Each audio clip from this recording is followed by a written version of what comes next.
এইভাবে কখনো এঁচোড়ের রেসিপি বানিয়েছেন? যদি না বানিয়ে থাকেন তাহলে একবার হলেও বানিয়ে দেখবেন। এটা কিন্তু দারুণ হয়। হাতে মেখে মাত্র 10 মিনিটে বানিয়ে নিন টেস্টি এঁচোড়ের রেসিপি। এর জন্য আমি এখানে একটি এঁচোড় নিয়ে নিয়েছি। একটি না, একটির হাফ। এটা কিন্তু অনেকটাই বড় সাইজের এঁচোড় ছিল, তার থেকে আমি হাফ নিয়ে নিয়েছি। আর এই এঁচোড়ের দেখুন বীজ হয়ে গেছে, এই দেখুন।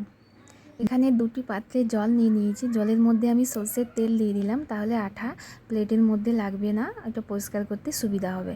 এবার আমি হাতের মধ্যে খুব ভালোভাবে সরষের তেল লাগিয়ে নিচ্ছি।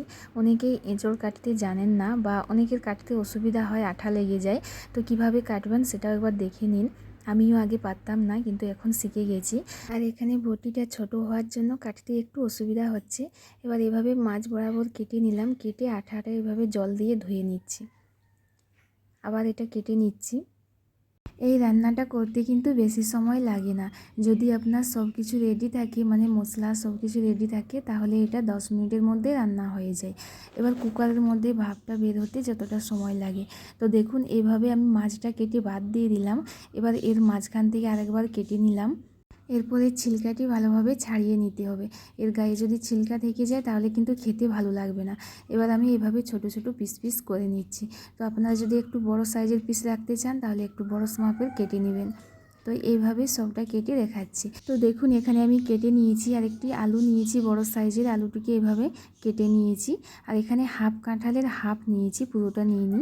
এবার এর মধ্যে দিয়ে দিলাম রসুন পেস্ট, আদা পেস্ট, কাঁচা লঙ্কা, পেঁয়াজ একটা মিডিয়াম সাইজের পেস্ট করে রেখেছিলাম, একটা মিডিয়াম সাইজের টমেটো এভাবে কেটে রেখেছিলাম, আর একটি পেঁয়াজ দিয়ে দিচ্ছি, এটা এভাবে ছোটো ছোটো করে কেটে রেখেছিলাম।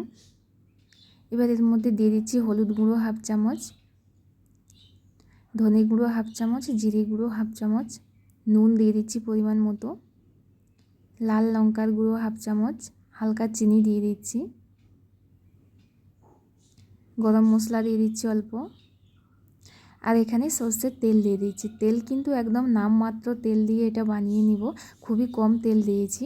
এই দেখুন সব কিছু দেয়া হয়ে গেছে, এর মধ্যে আর কিছু দেওয়ার নেই। এবার এটাকে মেখে নিতে হবে। এই পাত্রটা একটু ছোট হয়েছে, তাই এটা মাখতে একটু অসুবিধা হচ্ছে। আপনারা চাইলে ডাইরেক্ট কুকারের মধ্যেও মেখে নিতে পারেন, তাহলে সুবিধা হয়, একবারে কুকারের মধ্যে মাখা হয়ে যায়, কারণ রান্না তো কুকারেই হবে। তো আমি এখানে আস্তে আস্তে মেখে নিচ্ছি। এটা মাখা আমার হয়ে গেছে অলমোস্ট। এবার আমি এটাকে কুকারের মধ্যে নিয়ে নিচ্ছি। এখানে একটি প্রেসার কুকার নিয়ে নিয়েছি।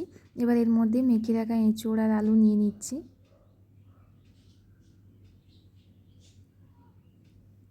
এবার এই বাটিটা ধুয়ে জল দিয়ে দিচ্ছি। তো আপনারা যে যেরকম গ্রেভি রাখতে চান সেভাবে জল দিবেন। যদি কেউ একটু বেশি ঝোল রাখতে চান তাহলে একটু বেশি পরিমাণ জল দিবেন। তো আমি একটু কম করেই জল দিয়েছি, আমি বেশি ঝোল রাখবো না, হালকা হালকা গ্রেভি গ্রেভি টাইপের রাখবো। তো দিয়ে মেখে নিলাম। আরেকবার জল দেওয়ার পর কুকারের ঢাকনাটি লাগিয়ে দিচ্ছি, দিয়ে এটা গ্যাসে বসিয়ে দিচ্ছি। তো এখানে গ্যাসের মধ্যে বসিয়ে দিয়েছি, গ্যাস অন করে দিয়েছি। এবার এটা 3টি সিটি দিয়ে নেব, তাহলে খুব ভালোভাবে সিদ্ধ হয়ে যাবে।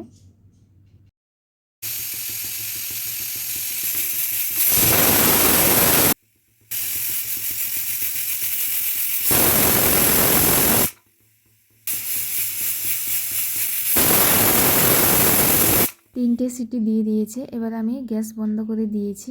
এবার এটাকে 5 মিনিটের মতো এভাবেই রেখে দেবো, যেন এর বাষ্পটা অটোমেটিক বের হয়ে যায়। 5 মিনিট পর কুকার থেকে নামিয়ে তারপর দেখাচ্ছি।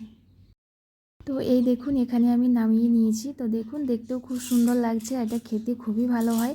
যারা বেশি তেল খেতে পছন্দ করেন না, অল্প তেলযুক্ত রান্না খান, তারা এইভাবে এঁচোড় বানিয়ে নিতে পারেন। আর দেখুন খুব ভালোভাবে সিদ্ধও হয়ে গেছে।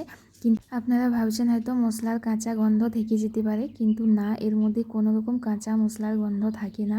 আপনারা একবার বানালে বুঝতে পারবেন। আর এটা খেতে দারুণ হয়, গরম ভাতের সঙ্গে তো খেতে খুবই ভালো হয়। তো আপনারা অনেক রকমভাবে এঁচোড় বানিয়েছেন, একবার এভাবে বানিয়ে দেখবেন, আশা করি খুব ভালো লাগবে। আর এটা বানাতে বেশি সময়ও লাগে না। আর যদি ভালো লাগে তাহলে কমেন্ট করে জানাবেন, আর একটি লাইক করে দেবেন। আর যারা ফেসবুক প্রোফাইল থেকে দেখছেন প্লিজ প্রোফাইলটি ফলো করে দেবেন। তো আজ এখান পর্যন্তই, আবার দেখা হবে অন্য কোনো নতুন রেসিপিতে। ধন্যবাদ, বাই।